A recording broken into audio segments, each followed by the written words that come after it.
आप तो गुलाम हैं, आप जो वो कहेंगे वो करेंगे। तो इस तरह से हम एक फैक्ट्री नहीं आई बुंदेलखंड में।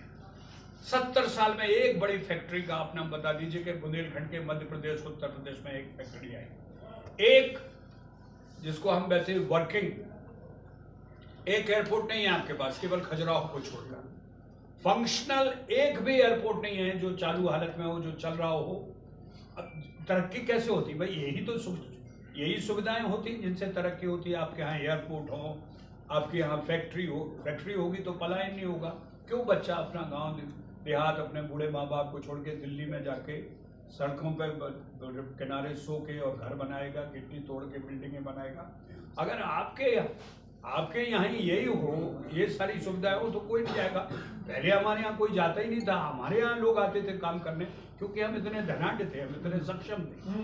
लेकिन योजनाबद्ध तरीके से जब आपको तोड़ा गया, आपको बर्बादी के उस कगार पर ले जाया गया, तो आज हाल बद से बदतर है।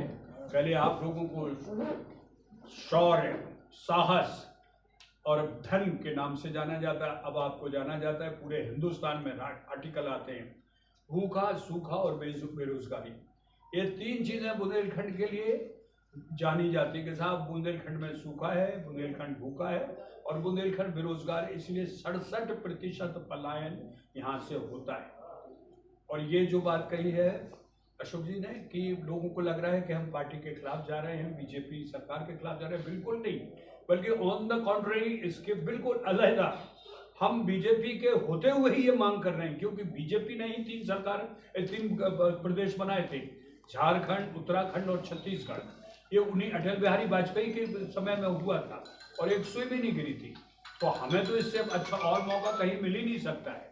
वो इसलिए कि प्रदेश में भी बीजेपी में है, मध्य प्रदेश में भी बीजेपी है और केंद्र में भी बीजेपी है। तो इससे अच्छा मौका नहीं है हमें अपनी बात कहने का, इससे अच्छा मौका नहीं है हमको उन्हें बताने का। दूसरा सबसे बड़ा समझिए आप, वही मोदी जी है, इनको पता है गुजरात और महाराष्ट्र का बंटवारा 7 जजों की बेंच ने किया था। आपको ये शायद पता नहीं होगा। महाराष्ट्र किसी भी तरह गुजरात को छोड़ ही नहीं रहा था। दोनों स्टेट मिला के एक ही स्टेट था, संयुक्त महाराष्ट्र।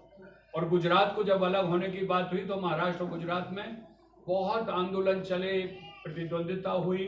फिर ये तय हुआ कि साहब आदमी सरकार ने तय करे और जजों को बैठाला था।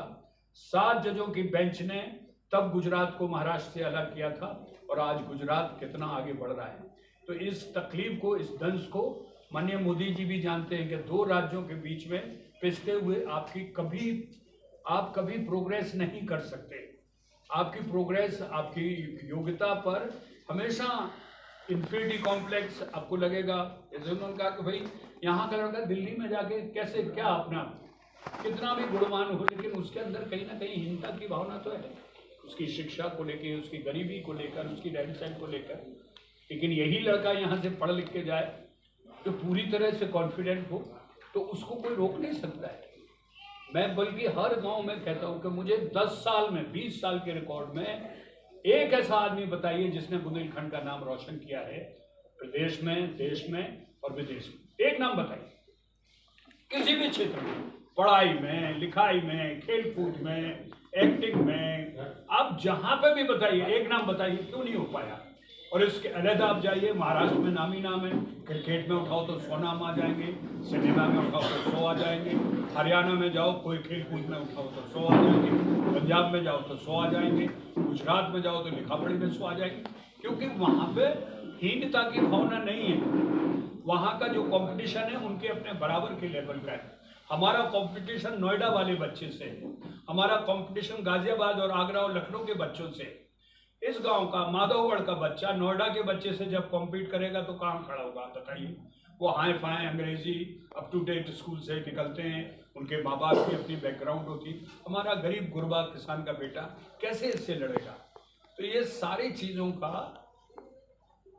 किसानों की समस्या हुई, शिक्षा की समस्या हुई, इन सारी समस्याओं का हम ये मानते हैं वो है एक इलाज, और वो है बुंदेलखंड राज्य। हमें कुछ नहीं मांगना है एक एक करके, हमें आप अपना राज्य दीजिए जो पहले था, जो संपन्न था और जिस पर हम जी रहे थे, उसी राज्य की पुनरावृत्ति हम चाहते हैं। हो सकता है उसका स्वरूप थोड़ा सा कम हो जाए, हम दतिया से जबलपुर तक थे, अब जबलपुर तक ना हो, लेकिन हमें अपना बुंदेलखंड राज्य का स्वरूप चाहिए और इसके अलावा कहीं किसी भी रूप में कोई कंप्रोमाइज नहीं है। और अगर आप राज्य नहीं दे सकते तो हम चाहते हैं कि जिस तरह दिल्ली को नेशनल टेरिटरी केंद्र शासित प्रदेश घोषित किया जाए। हम मध्य प्रदेश और उत्तर प्रदेश के अब कब्जे में नहीं रहना चाहते। हम नहीं चाहते कि मध्य प्रदेश और उत्तर प्रदेश की सरकारों के ऑफिसर्स के अधीन हम काम करें और हमारी बहबूदी के लिए वो सोचें।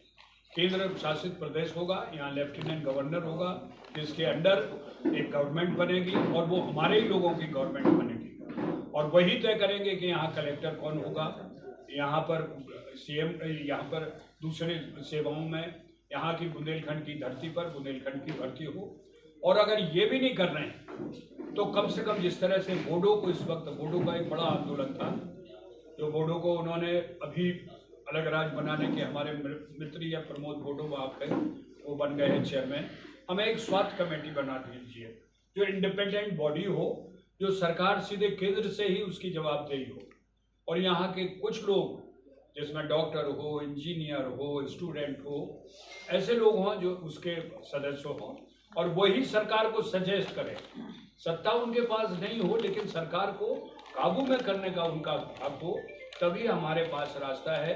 वरना ये हमेशा ये कहते रहते कि साहब बुंदेलखंड का मसला तो 2 राज्यों में बड़ा मुश्किल है, कैसे होगा। ठीक है भाई, आप सही कह रहे हैं, हम इसको मानते हैं, लेकिन मैं ये भी कहता हूँ कि इसके लिए दूसरा सॉल्यूशन है। आप मुझे नेशनल टेरिटरी के रूप में बनाइए ना, हम तैयार हैं, जो केंद्र से गवर्न हो। तो ये 2-3 चीज़ें हैं जिनको लेके हम चल रहे हैं और हमारा चित्रकूट के बाद हम लोग मध्य प्रदेश में जाएंगे। मध्य प्रदेश के जितने भी हमारे चिन्हित जो सरकार द्वारा मान्य जिले हैं उनमें ये यात्रा होगी और फिर दिल्ली में हम लोग एक बड़ा धरना प्रदर्शन कर मान बैठे हैं कि हम राजधानी में तालकट